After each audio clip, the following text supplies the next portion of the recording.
High, আমি অনিশা। সেদিনকে চলে গিয়েছিলাম আমার দিদির মামা বাড়িতে। ওর বড় মামার বাৎসরিক ছিল, তো সেই কারণেই গেছিলাম। আগের দিন মা জেঠিরা গেছিল, সেদিন আর যাইনি, আমরাই তাই গেছিলাম। ট্রেনটা কেমন ভিড় ছিল দেখেছো? ট্রেন থেকে এরকম একটা চাবি রিং আমার দিদি কিনে নিয়েছিল।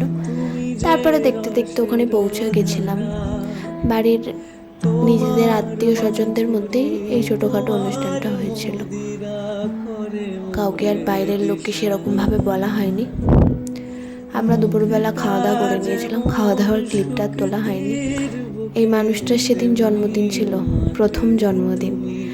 তো ওখানে কেক কাটিং করা হয়েছিল।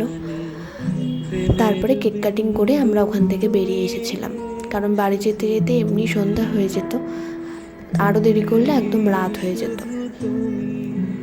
তারপরে আমরা ট্রেন ধরে ওখান থেকে বেরিয়ে এসেছিলাম। বাড়ি পৌঁছাতে পৌঁছাতে অনেক রাত হয়ে গেছিলো। তাও আরও ভিডিও দেখতে চাইলে আমাকে সাবস্ক্রাইব করে রেখো। আজকের জন্য টাটা।